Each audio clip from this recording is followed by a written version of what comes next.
समावर्तत पदभ्यां भूमिरुदिता श्रोता तथा लोकान् कल्पयन्नो ओं तदीयं वस्तु गोविन्द तुभ्यमेव समर्पे गृहाणा सम्मुखो भूत्वा प्रसीद परमेश्वरो नैवेद्यं निवेदयामि प्रत्याग्नीयं मध्ये पानीयं उत्तरापोह्रियं जलं समर्पयामि। सरैया जौनपुर में श्रीमद् भागवत कथा में कृष्ण रुक्मणी विवाह का भव्य वर्णन। सरैया जौनपुर विगत 8 नवंबर से 14 नवंबर तक चल रही श्रीमद् भागवत ज्ञान यज्ञ कथा में छठे दिन भगवान श्री कृष्ण एवं रुक्मणी विवाह प्रसंग का दिव्य व भावपूर्ण वर्णन हुआ। कथा स्थल पर ग्रामवासियों सहित बड़ी संख्या में भागवत प्रेमियों की उपस्थिति रही। कार्यक्रम के मुख्य यजमान प्रमुख समाजसेवी श्री वीरेंद्र मिश्रा एवं श्रीमती शकुंतला मिश्रा रहे। व्यासपीठ का सुशोभन आचार्य पंडित उमाशंकर उपाध्याय द्वारा किया गया। श्री धाम अयोध्या से पधारे परम पूजनीय गायत्री नंदन महाराज ने भगवान श्री कृष्ण की महिमा का विस्तृत व्याख्यान करते हुए कहा कि भागवत कथा लोक कल्याण, कर्तव्य बोध और ज्ञान का अद्भुत माध्यम है। ये कथा परिवार व समाज में प्रेम, समन्वय और संस्कार स्थापित करती है। उन्होंने मुख्य यजमान वीरेंद्र मिश्रा के कार्य की सराहना करते हुए उन्हें आशीर्वाद प्रदान किया। इस अवसर पर प्रमुख समाज सेवी पपलू सिंह, डॉक्टर JN सिंह, साहित्यकार पत्रकार संजय पांडे सरस, सुशील मिश्रा, राजनीति यादव सहित क्षेत्र के अनेक बुद्धिजीवियों को महाराजी ने अंगवस्त्र प्रदान कर सम्मानित किया। साहित्यकार संजय कुमार पांडे ने भी महाराजी को अंगवस्त्र एवं आइडियल इंडिया पत्रिका भेंट कर सम्मान अर्पित किया। कथावाचक आचार्य उमाशंकर उपाध्याय ने कहा कि भागवत कथा मनुष्य को ज्ञान, कर्तव्य और समाज में भाईचारे की भावना विकसित करने की प्रेरणा देती है। अमृतमयी कथा जिसका हम सभी लोग आस्वादन कर रहे हैं, अपने विराम की ओर अग्रसर है। आज कथा का 6वां दिन है।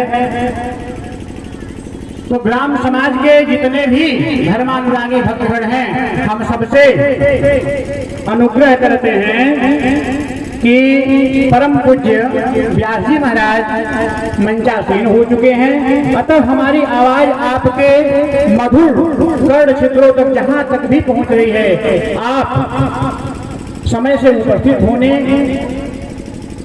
का हम अनुग्रह करते हैं। और आइए व्यास जी महाराज विराजमान हैं, हम लोग विलंब न करते हुए मजबूर हो जाते हैं उस कर्म का फल देने के लिए। तो क्या करना चाहिए? बाबा इस बार हम गोवर्धन नाथ की पूजा करेंगे। परमात्मा मूर्ति पूजा की नींव रखना चाहते हैं। गोवर्धन में गैया चलने जाया करती है, बड़ी औषधि है गोवर्धन नाथ की। और सारे ब्रजवासी वहाँ खेला करते हैं, उसकी छांव लिया करते हैं। बाबा इस बार हम गोवर्धन की पूजा करेंगे। और कन्हैया ने बचपन से इतने काम कर दिए हैं बड़े बड़े कि लोगों ने कन्हैया को भगवान मानना शुरू कर दिया है। साधारण बालक नहीं है। पर हमने कभी पूजा करी नहीं, कैसे पूजा करी जाए जानकारी नहीं। तो सुखदेव स्वामी कहते हैं कि आज कृष्ण ही आचार्य बन जाते हैं और कृष्ण ही यजमान बन के खुद की पूजा का प्रयोजन करते हैं, व्यवस्था करते हैं। सारी व्यवस्थाओं को, सारी खाद्य पदार्थों को बैलगाड़ी पर रखकर कन्हैया गोवर्धन नाथ के समीप पहुंचे। क्या करना चाहिए? सबसे पहले स्नान होना चाहिए। मटके से जल भर भर कर ब्रजवासी लाने लगे। सुबह से शाम हो गई, 7 कोस के गोवर्धन नाथ इतने बड़े हैं, कौन नहला सकता है? नहलाते नहलाते ब्रजवासी थक गए और थक गए तो कृष्ण की शरण में आए कि हम नहला नहीं पाएंगे। तो व्याकुलता को भगवान ने देखा तो सुखदेव स्वामी कहते हैं कि परमात्मा ने अपने मन के वेग से मानसी गंगा का निर्माण किया। बोलिए गंगा महारानी की। महर्षि देवाना कुपिताद भगवत्सल दीन दयाल धीरेद समभानी दीन दयाल निर्गुण समभानी दीन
कृष्ण कृष्ण महाभाग।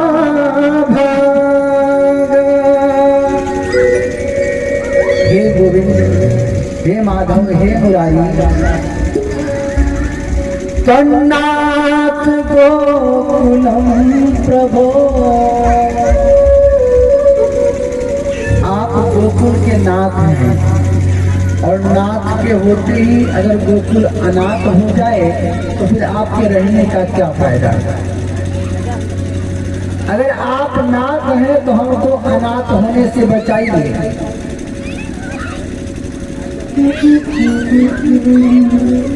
कन्या कहते कि हम कुछ नहीं कर पाएंगे, क्यों, हमारे बस का नहीं है।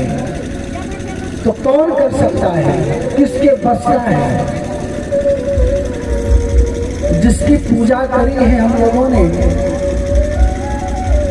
तो वही कुछ कर सकते हैं। वो क्या कर सकते हैं? कन्हैया ने कहा बरसात हो रही थी, तो उन्होंने मुझे सपने में दर्शन दिया और बोला कि जब बरसात बढ़ने लगे तो मुझे उठा लेना ऊपर और मेरे नीचे आ जाना, तो सुरक्षा हो जाएगी। इतना सुना तो ब्रजवासी घबराए, कन्हैया कैसी बात कर रहा है? 7 कोस के पर्वत को उठाना इतनी सरल बात है? कैसे उठा पाएंगे हम लोग? तो कन्हैया ने कहा सारी जिम्मेदारी हमारी ही है। अरे कुछ तो उनकी जिम्मेदारी, हम लोग थोड़ा सहारा देंगे वो उठ जाएंगे।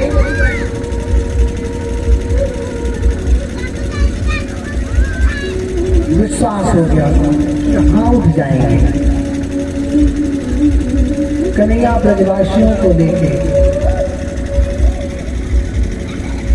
गोवर्धननाथ के पास गए और सुखदेव स्वामी राजा परीक्षित को कथा सुनाते हुए कहते, राजन, जिस तरह सामान्य बालक खेल ही खेल में कोई खिलौना उठा लेता है, फूल उठा लेता है, ठीक उसी प्रकार के से 7 वर्ष के कन्हैया 7 कोस के गोवर्धननाथ को अपनी काली उंगली पर उठा के खड़े हो जाते हैं। बोलिए गोवर्धननाथ भगवान की जय। आज जो ये श्रीमद् भागवत कथा चल रही है, कितने दिन से चल रही है और कब इसका समापन होगा और किसके द्वारा ये की जा रही है? देखिए, अपना परिचय देते हुए। ये देखिए, मैं आचार्य उमाशंकर उपाध्याय आजमगढ़ महाराजपुर से हूँ और परम आदरणीय श्री वीरेंद्र मिश्रा जी के यहाँ जो कि गया यात्रा के परिपूर्णार्थ में श्रीमद् भागवत कथा ज्ञान यज्ञ का आयोजन हुआ है। और जो इस आयोजन के आयोजनकर्ता के रूप में आयोजक, प्रयोजक और संयोजक स्वयं हमारे हनुमान जी महाराज है, जिनकी कृपा से, प्रेरणा से यह कार्य हो रहा है। और यह विगत 8 नवंबर से प्रारंभ होकर के अपने अगले पड़ाव की तरफ अग्रसर है, जो कि कल इसका विराम दिवस है और पूर्णाहुति इत्यादि है। और परसों विशाल भंडारे का आयोजन शाम 4 बजे से हरिच्छा तक। ये जो प्रवचन हमारे महाराज जी हैं, जो मतलब जो कौन से महाराज जी जैसा बताना चाहेंगे? जी, ये हमारे परम मित्र हैं गायत्री नंदन जी महाराज, ये अयोध्या जी से। अच्छा। चलिए आचार्य और जी, साथ में हमारा भी कुछ न कुछ वहाँ पर होता रहता है। नहीं, चलिए बहुत धन्यवाद। आइए आज हम लोग मुलाकात करते हैं हम लोगों के बड़े भाई, हम लोगों के गार्जियन और माननीय जिलाधिकारी महोदय की OSD रहे आदरणीय वीरेंद्र मिश्रा जी के हम लोग मौजूद हैं। भैया, जो श्रीमद् भागवत कथा चल रही है, यह तो मैं जान रहा हूँ कि धार्मिक जो प्रवृत्ति आपकी रही है, शुरू से रही है, आप भले सेवा में रहे हैं, लेकिन भैया आप फ्री होकर जो ये भागवत कथा करा रहे हैं, ये प्रेरणा कहाँ से मिली आपको? देखिए संजय भाई, ये आज से